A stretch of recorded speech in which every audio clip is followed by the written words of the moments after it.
série sur les promesses de Dieu qu'on a pendant l'été. Alors oui, comme vous le voyez à l'écran, une image qu'on n'aime pas voir pour ceux qui ont des PC. Et la semaine dernière, pas plus tard que la semaine dernière, mon ordinateur que je m'étais acheté il y a environ 12 ans, vous allez dire, ça fait quand même plusieurs années, mais oui, ça faisait 12 ans que je l'avais, j'y étais attaché, et eh bien, il est décédé, complètement mort. Je suis arrivé un matin et j'étais face à cet écran bleu avec un petit bonhomme pas content. Je ne sais pas si c'était moi, l'ordinateur, qui n'était pas content, un peu des deux, je pense. Votre PC a rencontré un problème qu'il ne peut résoudre et doit redémarrer. Et j'ai eu beau tout essayer pour le ramener à la vie, tout essayer. J'ai essayé de le réinitialiser, réinstaller. Il n'y avait absolument plus rien à faire. J'ai dû donc me rendre à l'évidence qu'il était arrivé en fin de vie, qu'il n'y avait plus rien à faire, et j'ai dû me résoudre à en acheter un flambant neuf. Un bel ordinateur, tout neuf. Mais ce qui est étrange, c'est que j'ai réinstallé exactement les mêmes logiciels. J'ai encore exactement les mêmes outils que j'ai réinstallés dessus. Toutefois, maintenant, j'ai plus de vitesse, j'ai plus d'espace, j'ai plus de possibilités et j'ai un tout nouveau système d'exploitation que je dois apprendre maintenant à exploiter pour en tirer toutes les ressources nécessaires pour amener mon travail encore plus loin. On est dans la deuxième semaine, donc, de la série sur les promesses de Dieu qu'on explore cet été. On a vu, Greg nous a montré comment Jésus-Christ avait dit à ses disciples qu'il était mieux pour eux, qu'il était mieux pour nous, qu'ils s'en aillent, qu'ils partent pour nous envoyer le Saint-Esprit. Et aujourd'hui, en étudiant un passage dans Colossiens 3, versets 1 à 15, on va voir de quelle manière cet esprit nous offre une nouvelle puissance. Une nouvelle puissance qu'on doit apprendre à bien utiliser, une nouvelle puissance qu'on doit apprendre à mettre en pratique. Et on va voir la nécessité de se débarrasser complètement de notre ancien système d'exploitation, complètement. On va voir comment essayer d'apprendre à bien utiliser ce nouveau système d'exploitation. On va voir combien c'est important de s'en débarrasser pour prendre un nouveau départ et pour régler un problème qui est ancré au plus profond de notre âme, qui nous est impossible de résoudre par nous-mêmes. Vous pouvez ouvrir avec moi dans Colossiens, chapitre 3. On va lire les versets 1 à 15, mais on va y aller en bloc. Donc, on va commencer par les versets 1 à 4 dans la version second 21. Je lis la parole de Dieu. Si donc vous êtes ressuscités avec Christ, recherchez les choses d'en haut, où Christ est assis à la droite de Dieu. Attachez-vous aux réalités d'en haut et non à celles qui sont sur la terre. En effet, vous avez connu la mort et votre vie est cachée avec Christ en Dieu. Quand Christ, notre vie, apparaîtra, alors vous apparaîtrez aussi avec lui dans sa gloire. Alors, ce chapitre 3 de Colossiens s'ouvre alors que l'apôtre Paul interpelle les Colossiens. Il les interpelle quant à leur nouvelle condition spirituelle. Et ces versets-là font suite, au fond, il ouvre le chapitre en disant « Si donc vous êtes ressuscités », et ce « si donc » fait suite au chapitre 2, dans lequel il a exposé différentes réalités théologiques, notamment, on peut aller ensemble, chapitre 2 de Colossiens, versets 12 et 13. Vous avez en effet été ensevelis avec lui par le baptême et vous êtes aussi ressuscités en lui et avec lui, par la foi en la puissance du Dieu qui l'a ressuscité. Vous qui étiez morts en raison de vos fautes et de l'incirconcision de votre corps, il vous a rendus à la vie avec lui. Il nous a pardonné toutes nos fautes. Il a effacé l'acte rédigé contre nous qui nous condamnait par ses prescriptions. Et il l'a annulé en la clouant sur la croix, à la croix.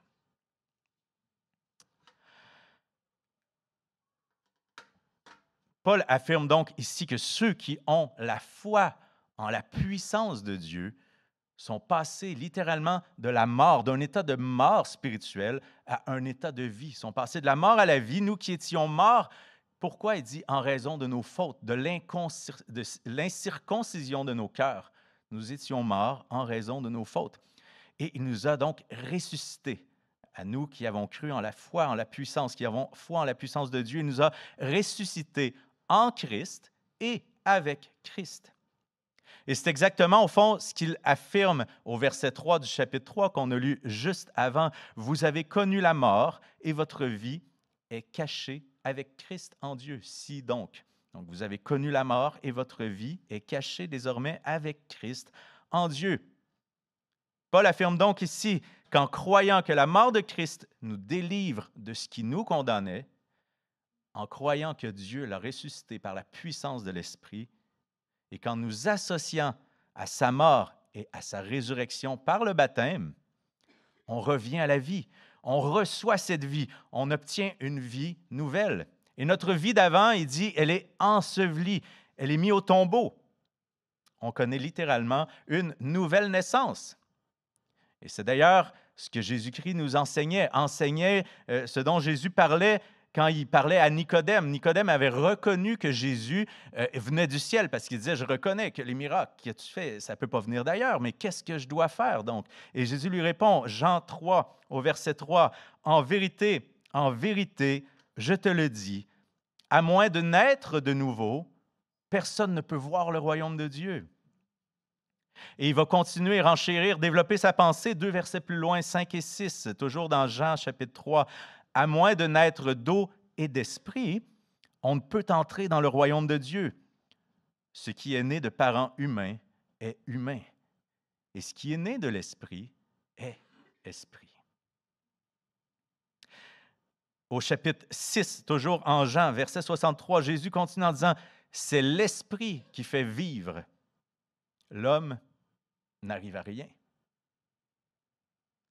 C'est l'Esprit qui fait vivre. C'est la même puissance qui a ressuscité Jésus-Christ, qui donne la vie, qui nous donne la vie. La même puissance qui a donné la vie à Jésus, qui était au tombeau, nous donne la vie, nous redonne la vie.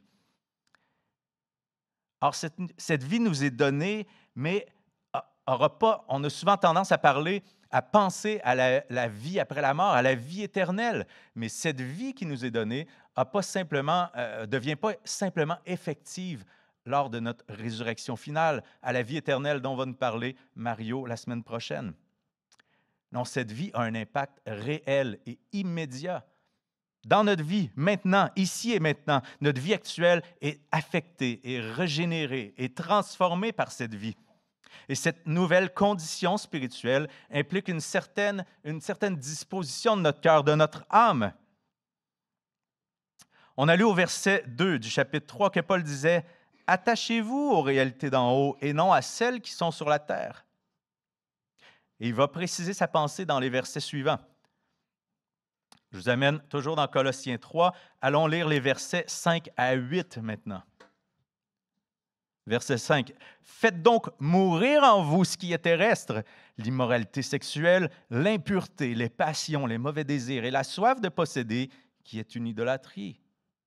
C'est à cause de cela que la colère de Dieu vient sur les hommes rebelles.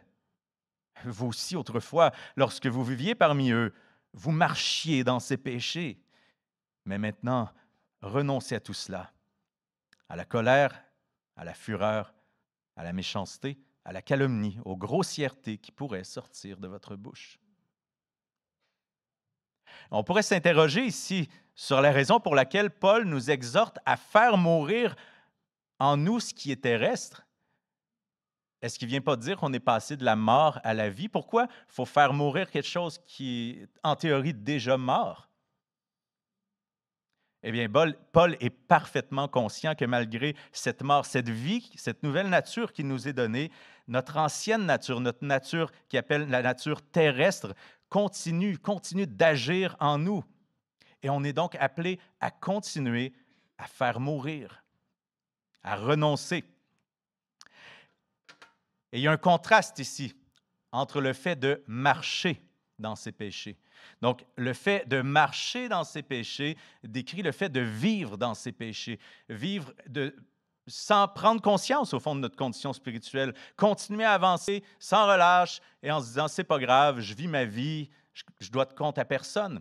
C'est la différence entre marcher dans ses péchés versus faire mourir. Il y a une notion de processus. Faire mourir quelque chose, renoncer à. Donc, pas les conscients que c'est encore dans nos vies, c'est encore là, ça s'acharne en nous. Mais il faut continuer à faire mourir. Donc, la vie nouvelle nous est donnée. On est passé de la mort à la vie, mais cette mort continue à agir en nous. À ma conversion, ma vision du monde, ma vision de moi-même, des relations a drastiquement changé. Les enjeux que je rencontrais dans ma vie n'étaient plus du tout les mêmes. Je suis devenu moins orgueilleux, moins jaloux, moins envieux, moins moqueur, moins égoïste, moins guidé par mes propres passions, par mes mauvais désirs. En contrepartie, je suis devenu plus empathique, beaucoup plus reconnaissant face à ce que j'avais et surtout vraiment plus conscient de mon état spirituel. Je suis devenu plus paisible. Je suis devenu confiant. Mais c'est sûr que mes relations, à commencer par ma relation de couple, s'en sont trouvées complètement assainies, ont été transformées. Et mon rapport au travail, mon rapport aux choses matérielles, mon rapport à mes passions ont été complètement transformés. Mais, évidemment, mon ancienne nature subsiste en moi. Mon ancienne nature s'acharne dans ma chair et me fait la guerre en permanence. La différence, par contre, c'est dans l'état d'esprit par rapport à cette nature qui agit encore en moi. La différence entre marcher dans cette nature terrestre, avancer aveuglément, sans prendre conscience, sans retenue, versus chercher à faire mourir en permanence, chercher à renoncer à cette nature terrestre qui continue à me faire la guerre. Et on ne doit plus, en tant que chrétien, se laisser définir par notre ancienne nature, se laisser définir par nos péchés, parce que notre nouvelle identité est cachée avec Christ en Dieu. C'est ce que nous enseigne l'apôtre Paul ici. Dans un monde où la quête identitaire a pris des proportions complètement démesurées, où la quête d'identité a une importance prédominante dans la plupart des vies, dans un monde où les gens veulent trouver l'étiquette qui leur convient le mieux ou trouver la lettre qui va correspondre le mieux à leur soi-disant vraie nature, à leur soi-disant vraie identité. Dans ce monde où le succès, le type de travail qu'on a, les fréquentations qu'on a, le type de personnes qu'on côtoie, le type d'activité qu'on fait, tendent à nous définir, à représenter l'être qu'on prétend être. Il peut être extrêmement tentant dans ce monde, et il est même encouragé dans ce monde, de se laisser définir par nos passions, nos préférences sexuelles, nos possessions matérielles, toute autre forme d'idole. Et on insiste sur le fait que la liberté consiste à vivre de ses passions, consiste à vivre ses rêves, à vivre ses ambitions, à découvrir qui on est, une espèce de moi mystérieux qui se cacherait à quelque part. Puis à travers nos passions, nos désirs, nos succès, nos études, on va finir par découvrir quelle est notre nature, qui donc on est. Or, la Bible est extrêmement claire à ce sujet. Les idoles de notre cœur nous tiennent en esclavage. Nos passions, nos désirs, nos ambitions, tout ce qu'on place à la place de Dieu dans nos cœurs, tout ce qu'on met à la place de Dieu dans nos cœurs, nous tiennent en esclavage. C'est en se soumettant à la volonté de Dieu qu'on peut accéder à une réelle, une pleine, une vraie liberté. Jésus nous dit dans l'Évangile de Jean, au chapitre 8, 31 à 32, Si vous demeurez dans ma parole, vous êtes vraiment mes disciples. Vous connaîtrez la vérité et la vérité vous rendra libre ou vous affranchira littéralement dans certaines versions, affranchir dans le sens de être littéralement affranchi du péché, affranchi en tant qu'esclave. Il renchérit 2 versets plus loin, Jésus toujours en disant « Toute personne qui commet le péché est esclave du péché. » Or, l'esclave ne reste pas pour toujours dans la famille, c'est le Fils qui reste pour toujours. Si donc le Fils vous libère, vous serez réellement libre. Amen. Revenons à notre extrait dans Colossiens pour voir comment Paul aborde ce sujet dans une approche légèrement différente, dans des termes qui sont un peu différents. Je continue dans Colossiens, chapitre 3, on va lire les versets 9 à 11. « Ne vous mentez pas les uns aux autres, car vous vous êtes dépouillés du vieil homme et de ses manières d'agir. Vous avez revêtu l'homme nouveau qui se renouvelle pour parvenir à la vraie connaissance conformément à l'image de celui qui l'a créé. Il n'y a plus juif, ni non-juif, ni circoncis, ni incirconcis, ni étranger, ni sauvage, ni esclave, ni homme libre, mais Christ est tout et en tous. » Paul emploie donc ici une autre image pour évoquer ce contraste qui existe entre l'avant et après la conversion. Il va parler de vous êtes dépouillés du vieil homme, donc se dépouiller, comme se dévêtir du vieil homme. Et cet homme, ce vieil homme, était soumis à l'esclavage du péché. Tout son corps, son être, sa pensée, son cœur étaient soumis à l'esclavage du péché. Donc, vous avez ici, donc, vous êtes dépouillés du vieil homme, je vais tout de suite faire apparaître ça, vous êtes dépouillés du vieil homme et vous vous êtes revêtus de l'homme nouveau. Donc, c'est comme enlever un vêtement et en mettre un nouveau. Vous êtes revêtus de l'homme nouveau. Et comment on reçoit cet homme nouveau? En recevant la vie. Et comment on reçoit la vie? En plaçant notre foi dans l'œuvre de Jésus-Christ. En plaçant notre foi dans sa mort, sa résurrection, pour recevoir cette vie. Donc, nous avons revêtu l'homme nouveau en recevant la vie. Et cet homme nouveau, qu'est-ce qu'il fait? Est-ce qu'il est là, tout simplement, à ne rien faire? Non, cet homme nouveau se renouvelle. Qu'est-ce que ça veut dire, ça? Cet homme nouveau se renouvelle, c'est-à-dire qu'il va demeurer dans la parole de Dieu. Il va constamment se rappeler son nouvel état spirituel. Il va, à chaque matin, se renouveler en reconsidérant sa nouvelle identité spirituelle.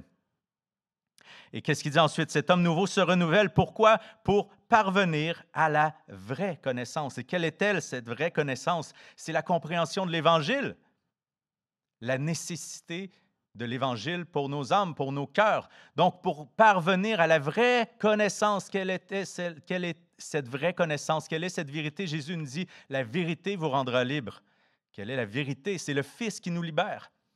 Et cette vérité doit se renouveler en nous constamment pour qu'on parvienne progressivement à la comprendre, à l'intégrer, à comprendre comment la rendre active pour parfaire cette compréhension de l'Évangile, pour comprendre l'état de notre âme et comment l'Évangile doit agir dans notre vie.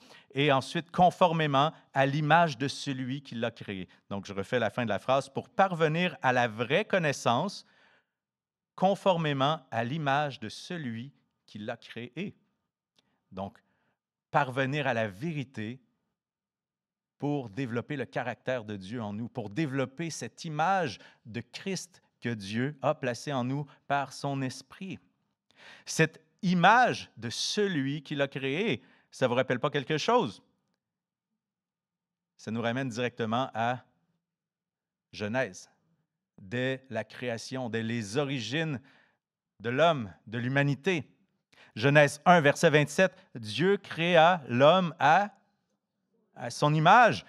Il le créa à l'image de Dieu. L'homme est créé à l'image de Dieu. Qu'est-ce que ça représente? Ça plaçait l'homme, au niveau de toute la création de Dieu, ça plaçait l'homme dans un statut privilégié par rapport au reste de la création. Cet homme était destiné à être en relation d'harmonie, de paix, d'amour avec son Créateur. Il était destiné à lui obéir en toute liberté, dans la joie. Et il était destiné à régner sur le reste de la création d'une manière saine. Toutefois, cette image, vous le savez, a été corrompue et devenue plus floue. Cette image de Dieu en l'humanité a été corrompue parce qu'Adam a choisi d'agir selon sa propre volonté plutôt qu'en écoutant la volonté de Dieu. N'est-ce pas là notre péché à tous à la base? Ne voulons-nous pas agir selon notre propre volonté d'abord et avant tout, avant de faire la volonté de Dieu? Donc cette image de Dieu que Dieu a placée dans l'homme, dans l'humanité, a été ternie, a été corrompue, est devenue floue et le péché est entré dans le monde, est entré dans notre cœur. Par contre, Dieu, dans sa grâce, souhaitait restaurer cette image qu'il avait mise dans l'humanité. On lit dans Ézéchiel, chapitre 36, versets 26 à 28, un passage qui est extrêmement connu. « Je vous donnerai un cœur nouveau, et je mettrai en vous un esprit nouveau. Je retirerai de votre corps le cœur de pierre, et je vous donnerai un cœur de chair. C'est mon esprit que je mettrai en vous. Ainsi, je vous ferai suivre mes prescriptions, garder et respecter mes règles. » Je saute au verset 28. « Vous serez mon peuple et je serai votre Dieu. » Et on trouve dans ce passage une merveilleuse promesse, n'est-ce pas? Une promesse de cette restauration de cette image que Dieu avait placée dans l'humanité. Il nous fait la promesse, il a fait la promesse à son peuple de leur donner un cœur nouveau et pas juste un cœur nouveau. Souvent, on va parler du cœur nouveau qu'il nous donne, mais chose très importante, je vous donnerai un cœur nouveau et un esprit nouveau. Et ce cœur et cet esprit en nous vont nous rendre enclins à adorer Dieu à nouveau, vont nous rendre enclins à suivre ses règles, à suivre ses prescriptions, mais est-ce qu'on le fait sous la contrainte? Ce cœur nouveau, est-ce qu'il agit sous la contrainte? Est-ce qu'on devient esclave de Dieu sous la contrainte? Non, on ne le fait pas sous la contrainte, mais grâce à l'Esprit qui est en nous, grâce à ce nouveau cœur qui nous rend aptes à écouter ce que l'Esprit a à nous dire sur notre état. Ce cœur est à l'écoute de l'Esprit. L'Esprit convainc du péché. Notre cœur de pierre, celui qu'on a hérité d'Adam, celui qu'on a tous hérité d'Adam, c'est ça notre nature terrestre. Notre cœur de pierre est incapable d'obéir à Dieu. Notre cœur de pierre est disposé à s'aimer soi-même, à aimer sa propre volonté, à aimer les choses du monde et est complètement soumis au péché qui est entré dans le monde par la faute d'Adam, par notre propre faute. Jésus dit dans l'Évangile de Matthieu, chapitre 15, versets 19 à 20, « En effet, c'est du cœur que viennent les mauvaises pensées, les meurtres, les adultères, l'immoralité sexuelle, les vols, les faux témoignages, les calomnies. Voilà ce qui rend l'homme impur. »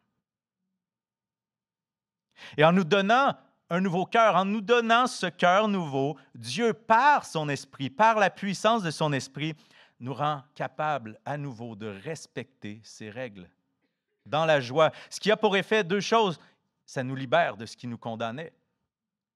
Il nous libère, il nous affranchit du péché. Et deuxième chose, probablement encore plus importante, ça fait de nous des enfants de Dieu. Comme il le dit au verset 28, « Vous serez mon peuple et je serai votre Dieu. » Ce cœur nouveau, cet esprit, par la puissance de l'esprit, nous libère, nous affranchit du péché et nous fait entrer dans le royaume, dans la famille de Dieu. C'est une autre promesse qu'on va explorer dans quelques semaines, adoptée dans la famille de Dieu. Et Paul précise au verset 11 du chapitre 3 de Colossiens, c'est ce qu'on vient de lire un peu plus tôt, que cette réconciliation avec Dieu, ce lien qui est rétabli parce qu'il a remis cette image en l'humanité de lui-même, se fait sans aucune discrimination, se fait sans aucune limitation, discrimination quant à notre statut social, quant à notre race, notre culture, notre condition, notre passé. Plus juifs, plus de non-juifs, plus de circoncis, d'incirconcis, plus d'esclaves, plus d'hommes libres. Pourquoi? Pourquoi toutes ces différences sont annihilées? Parce que Christ est tout et en tous. Ce cœur nouveau, c'est l'image que Dieu a restaurée en nous, grâce au Christ qui vient habiter en nous par son Esprit qui nous a envoyés.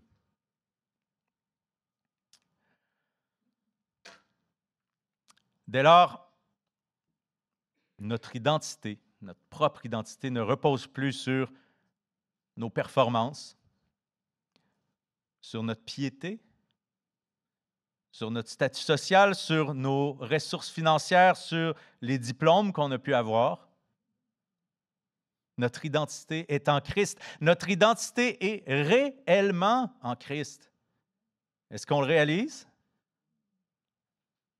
Ton identité ne dépend plus de tes réussites ou de tes échecs. Ton identité ne dépend plus de tes merveilleuses capacités ou de tes limitations. Ton identité ne dépend plus de tes fautes, de tes erreurs ou de tes blessures, de tes traumatismes d'enfance ou accumulés durant toute ta vie. Ton identité ne repose plus sur ton excellente forme physique et tes merveilleux biceps. Non, je ne le ferai pas, j'en ai pas. Ne repose pas non plus sur tes souffrances, sur tes incapacités physiques, sur tes difficultés.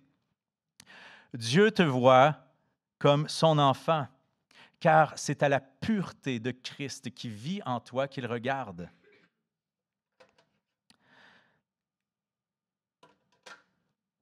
Une vieille maison était à vendre, comme il y en a encore aujourd'hui, une maison en ruine. Et deux acheteurs différents sont venus voir cette maison. Un premier acheteur a vu la maison dans son état complètement délabré et a fait « Arc, je ne veux pas acheter ça. Non, c'est dégoûtant. Je ne veux pas ça.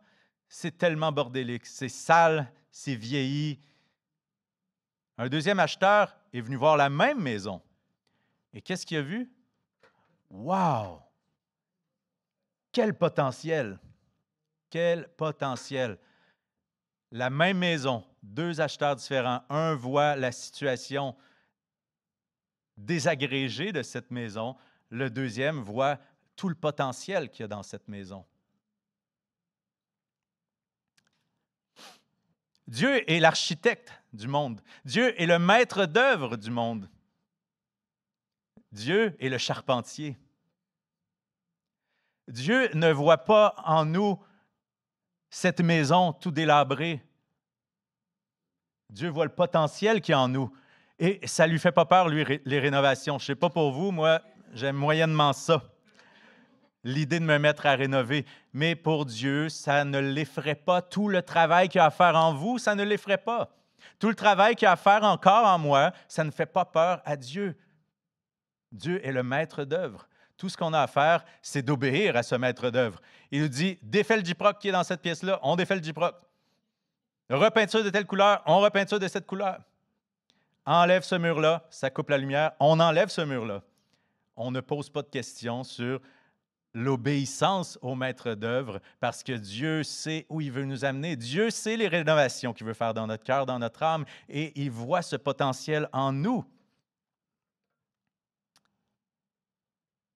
Mais ce potentiel, c'est le Christ. Le potentiel, c'est Jésus qui vit en nous. Ce n'est pas nous, tout à coup, qui sommes devenus de formidables personnes. Dieu regarde à nous, Dieu regarde à la pureté de Christ qui est en nous. Et cette nouvelle identité nous offre bel et bien un espoir et une puissance, une capacité de complètement rénover notre manière de penser, notre manière d'agir, notre manière de parler. On a cette nouvelle puissance qui agit en nous. Grâce à cette image qui est restaurée. Mais on veut travailler avec le maître d'œuvre pour que cette image qui a été restaurée devienne tangible, soit palpable, soit réelle, soit flagrante.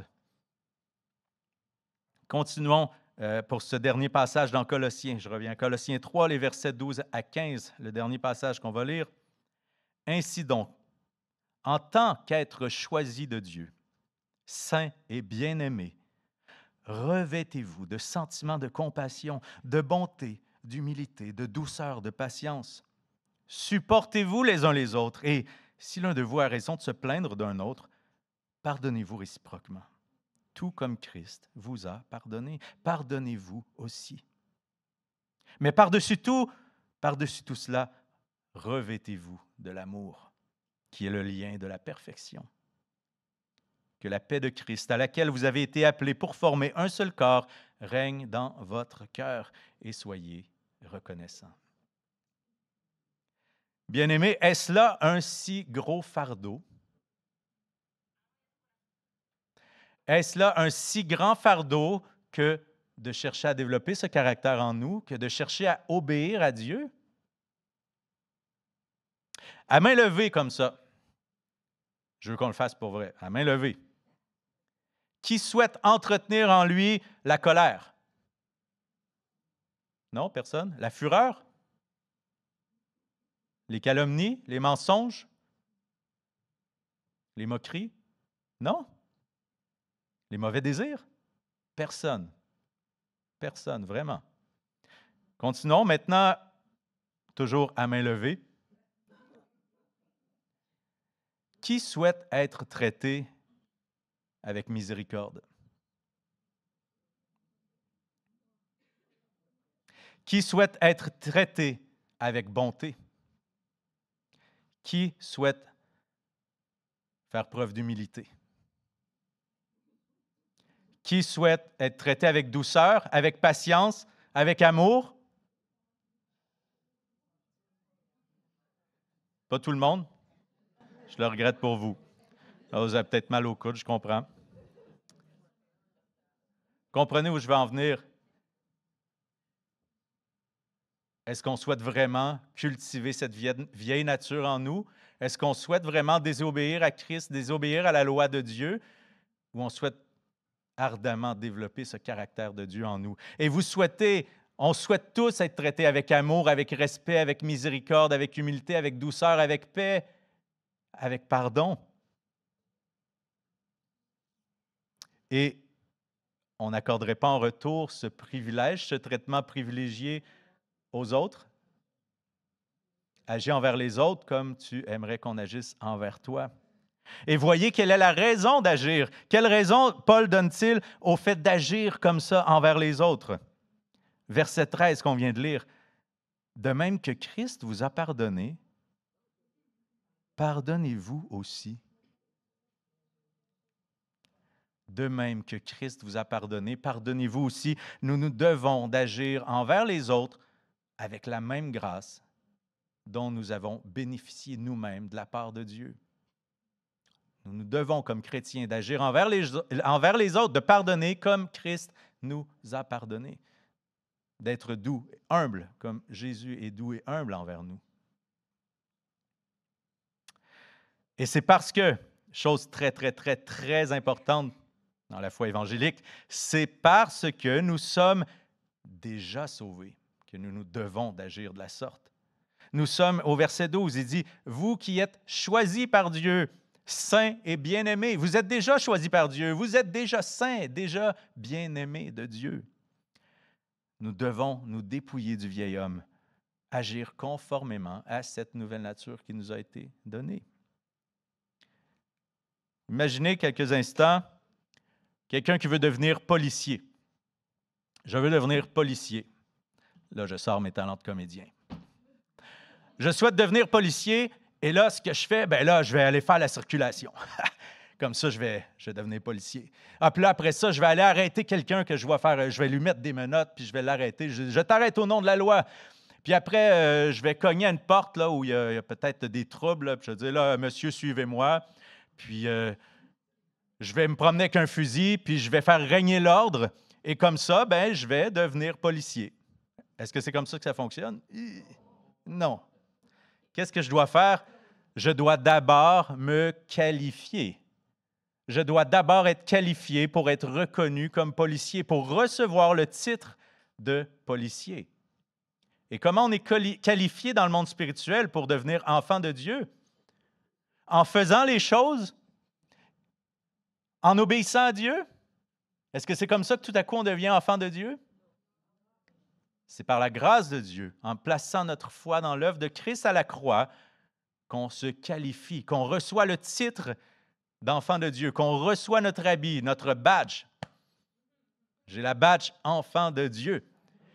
Et maintenant, à quoi on s'attend du policier qui a reçu son uniforme, qui agisse en tant que policier? Là, on s'attend de lui à ce qu'il fasse la circulation, à ce qu'il rentre pour régler des problèmes de couple, à ce qu'il arrête les voleurs. Qu'est-ce que vous diriez d'un policier qui vole? Je ne dis pas que ça n'existe pas, mais qu'est-ce que vous diriez d'un policier voleur? Est-ce qu'il se disqualifie? Est-ce qu'on se dit, ouais, il représente vraiment bien son titre? Qu'est-ce que vous diriez d'une infirmière qui donne la mort au lieu de sauver la vie? Qu'est-ce que vous diriez d'un pompier qui met le feu au lieu de l'éteindre? Qu'est-ce que vous diriez d'une conseillère financière qui vous pousse à la banqueroute? Est-ce que vous trouveriez que ces personnes respectent, honorent le titre qu'ils ont reçu en se qualifiant? Bien sûr que non. Ce n'est pas différent pour la foi chrétienne, mes amis. Ce n'est pas différent. C'est d'abord parce que nous sommes restaurés selon la nature de Christ que nous avons la capacité de refléter ce caractère de Dieu. Et ce n'est pas comme si on avait tout à coup un nouveau moi 2.0. Voilà, je développe mon plein potentiel. Il y a beaucoup d'églises qui mettent de l'avant ce concept théologique qui n'est pas complètement faux, mais pas complètement vrai. Veux-tu savoir ce que Dieu a pour ta vie? Es-tu prêt à vivre ta meilleure vie maintenant? Viens à Dieu, tu vas voir ce que Dieu, les plans que Dieu a pour ta vie, les projets que Dieu a pour ta vie. Bien sûr que Dieu a des projets pour notre vie.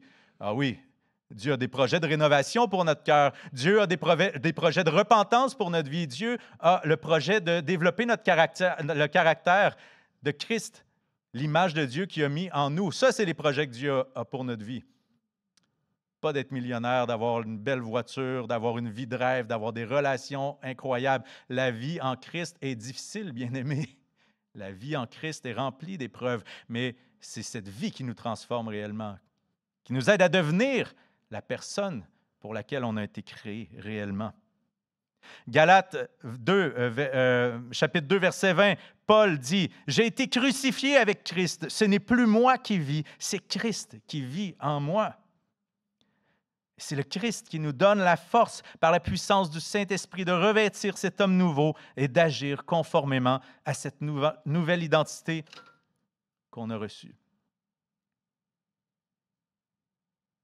Je m'adresse à toi qui n'as pas encore saisi cette opportunité de recevoir cette vie nouvelle en plaçant ta foi dans la mort de Jésus pour le pardon de toutes tes fautes, comme on l'a lu. Et en plaçant ta foi dans la puissance du Saint-Esprit qui a ressuscité Jésus de la mort, n'as-tu pas soif de cette vie? N'es-tu pas épuisé de chercher comme à tâtons un remède pour ton âme insatiable? Cette restauration, cette plénitude de vie sont à ta portée, sont à la portée de tous. Aujourd'hui, bien-aimé, est peut-être le dernier jour de ta vie. Qui sait? Pourquoi ne pas en faire le premier jour du reste de ta vie, même s'il te reste un jour à vivre? Jésus-Christ t'appelle en ce moment même, aujourd'hui, présentement, à venir à lui. Dans l'Évangile de Marc, chapitre 8, versets 34 à 35, Jésus nous dit, « Si quelqu'un veut être mon disciple, qu'il renonce à lui-même, qu'il se charge de sa croix et qu'il me suive. En effet, celui qui voudra sauver sa vie la perdra. Mais celui qui la perdra à cause de moi et à cause de la bonne nouvelle de l'Évangile la sauvera.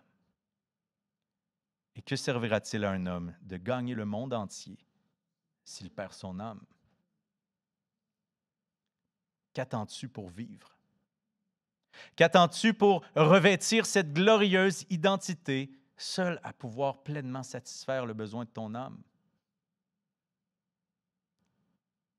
Je m'adresse maintenant à toi qui as déjà placé ta foi en Jésus-Christ. As-tu perdu de vue ton statut d'enfant de Dieu? As-tu renoncé récemment à te dépouiller de cette vieille nature? Le Seigneur nous appelle à nous tourner vers lui sans relâche, sans relâche. Et il est là, juste là, tout près. Quand on prie, on n'a pas essayé d'atteindre par nos forces une espèce d'entité lointaine, où on ne sait pas trop où dans l'univers. Christ habite en nous, il est juste là et son esprit nous parle et nous convainc de notre péché, il nous transforme. Il nous invite à renoncer à chaque jour à notre propre vie, à nos ambitions, nos mauvaises pensées, nos mauvais désirs, pour le suivre. Car telle est notre nouvelle identité, ici, maintenant et à jamais. Soyez bénis.